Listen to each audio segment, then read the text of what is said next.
وہ کسی قیمت پہ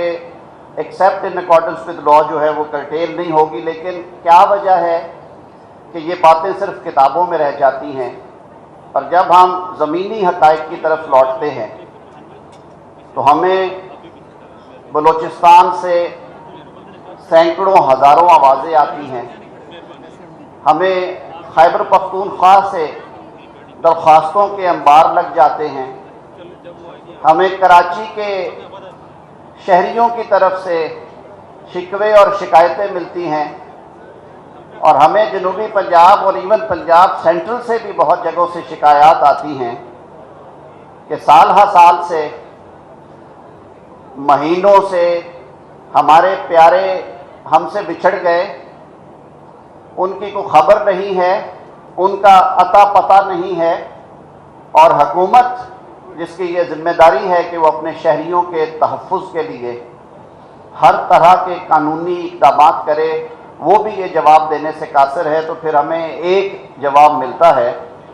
کہ یہ مسئلہ ہے تو صحیح، لیکن یہ مسئلہ جڑا ہوا ہے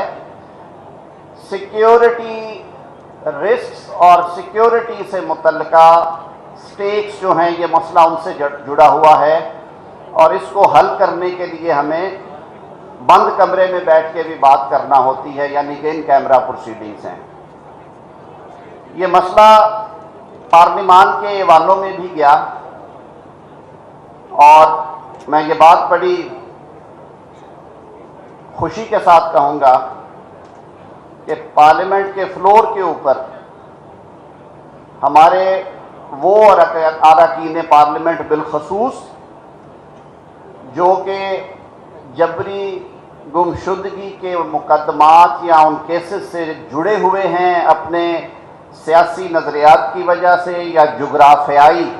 علاقوں میں ان کے رہنے کی وجہ سے یا ان کا تعلق ہونے کی وجہ سے، انہوں نے ہمیشہ یہ آواز بلند کی، اور ان کی مسلسل کوششوں سے سول سوسائٹی کی ایک لمبی جد و جہد کے نتیجے میں، اور بہت سارے مظلوموں نے اپنی جانیں گنوا کر بالآخر ریاست کو آج اس جگہ پہ لے آئے ہیں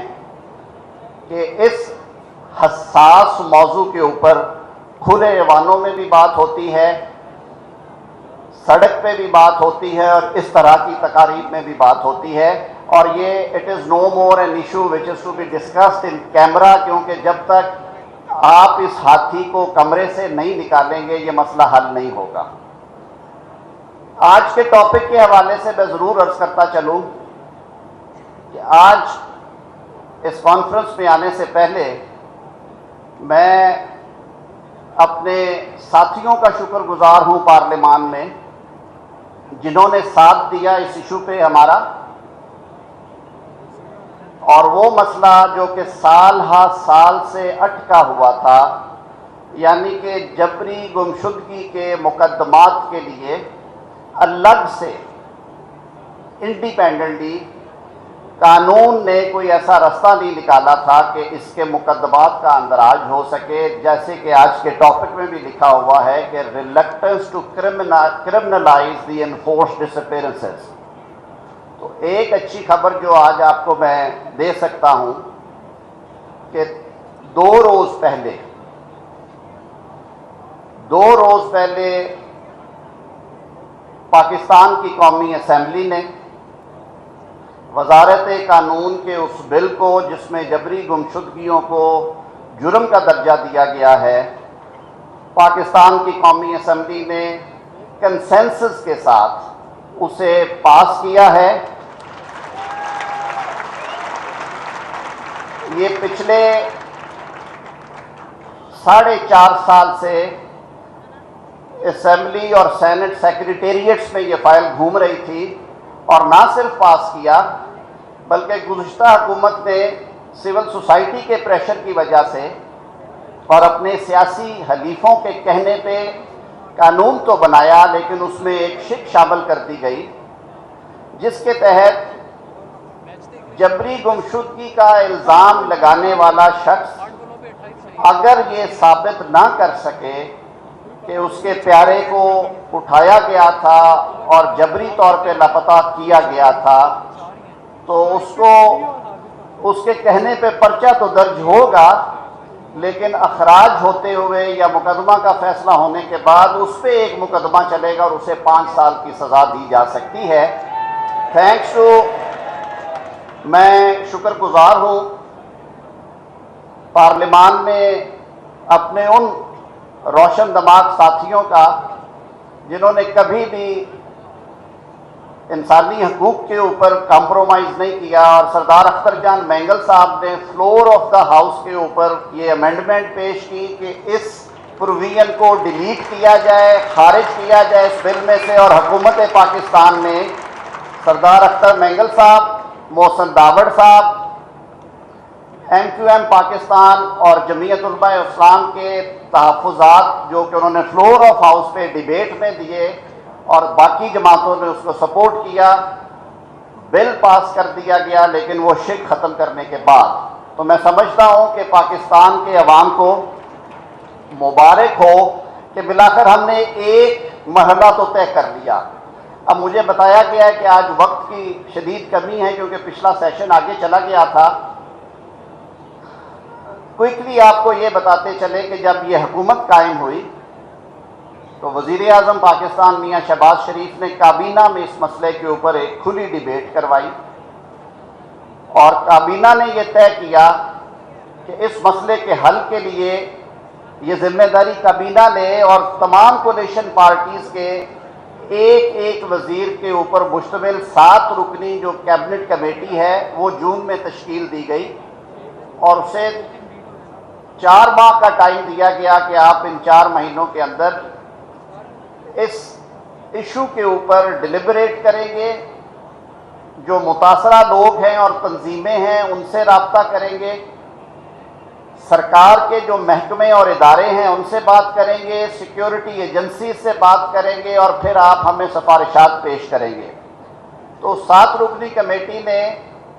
پچھلے 12 ہفتوں میں 12 نہیں تو 8 میٹنگ ضرور کی ہیں۔ ہماری یہ پرائورٹی رہی ہے کہ ہم اس میں ہر ہفتے ملتے ہیں اور 3 سے 4 گھنٹے بیٹھتے ہیں۔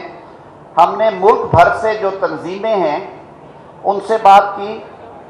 ہم نے سرکاری اداروں سے بات کی، یہاں تک کہ سینیٹر کامران مرتضیٰ صاحب بیٹھے ہوئے ہیں۔ کیبنٹ کمیٹی خود چل کے کوئٹہ گئی اور اپنی بچی سمی بلوچ کے پاس ہم نے ان کے دھرنے میں جا کے مذاکرات کیے، اور ان رائٹنگ ان سے وہاں پہ یہ طے ہوا کہ انشاءاللہ العزیز آپ کے مطالبات جو ہیں وہ نہ صرف حکومت پاکستان تک پہنچائے جائیں گے بلکہ اس کے لیے عملی اقدامات کیے جائیں گے۔ مدثر نارو کی فیملی سے الگ، آمنہ مسعود جنجوعہ صاحبہ سے الگ، اور جو کمپوزیشن ہے اس کمیٹی کی اس کی ذمہ داری مجھے سونپی گئی کہ کنوین میں نے کرنی ہے، لیکن اس میں وزیر داخلہ رانا ثناء اللہ، اختر جان مینگل صاحب کے نمائندے آغا حسن جان صاحب ہیں ہمارے پاس کمیٹی میں، MQM کی طرف سے فیصل صاحب زواری صاحب ہیں، پیپلز پارٹی کی نمائندگی شازیہ مری صاحبہ کرتی ہیں، JUIF کی طرف سے اسد محمود صاحب ہیں، بلوچستان عوامی پارٹی کی طرف سے اسرار ترین صاحب ہیں اس کمیٹی میں، نیشنل عوامی پارٹی میں اسپیشل انوائٹی کے طور پہ ہم نے حیدر ہوتی صاحب کو اس میں دعوت دے رکھی ہے۔ بلا شبہ یہ ایک مشکل ٹاسک ہے، لیکن میں معاملے کی سنگینی کو سامنے رکھتے ہوئے آپ سے اجازت لینے سے پہلے یہ ضرور کہوں گا کہ حکومت وقت کی پرائورٹی کو اگر آپ پرائورٹائز کریں، طاہر بزنجو صاحب نے سر اس میں بڑی اچھی ہمیں تجاویز دی ہیں، آ کے ڈاکٹر صاحب سینیٹر طاہر بزنجو، فرت اللہ بابر صاحب کے ساتھ ہم نے سیشن کیا، انہوں نے بڑا وقت گزارا ہے، بہت ایفرٹ کی ہے، حامد میر صاحب نے ہمیں جوائن کیا تھا، ان سے تجاویز لی گئی۔ تو ہم نے یہ جو اپنی سفارشات ہے اب ان کو ترتیب دینے کا مرحلہ شروع کر دیا ہے۔ مجھے امید ہے کہ ہم نومبر کے وسط تک انشاءاللہ العزیز کابینہ میں اپنی تجاویز لے جائیں گے، اور اس کے ساتھ ہی جو یہ بل منظور کیا ہے سینٹ آف پاکستان نے اور قومی اسمبلی نے، وہ ایک دفعہ جوائنٹ سٹنگ میں جانا ہے، جو ایک ترمیم پرسوں ہم نے کی ہے اس کو ریکٹیفائی کرنے کے لیے، وہ بھی آئندہ ہفتے میں انشاءاللہ العزیز ہو جائے گا۔ تو میں گفتگو کو سمیٹتے ہوئے اپنے دیگر مقررین کو وقت دینا چاہوں گا اس عزم اور اس وعدے کے ساتھ کہ اس معاملے کی سنگینی اور باریکی کے باوجود حکومت وقت کا یہ پختہ ارادہ اور ریزالو ہے کہ ہم نے اس مسئلے کے حل کے لیے قانونی اور عملی اقدامات کرنے ہیں، اور میں یہ یقین رکھتا ہوں کہ آنے والے ہفتوں اور مہینوں میں آپ کو انشاءاللہ العزیز فرق ضرور نظر آئے گا۔ بہت شکریہ۔ Thank you very much Tahir صاحب، آپ نے نئے قانون سازی کے بارے میں بھی بتایا اور اپنے عزم اور وعدے کا بھی اظہار کیا ہے۔ ہم آپ کا انتظار کریں گے اور اس میں اگر کمی بیشی ہوئی تو آپ کو اسی حال میں بلا کے آپ کی اکاؤنٹیبلٹی کریں گے۔ Thank you very much, thank you very much. اب میں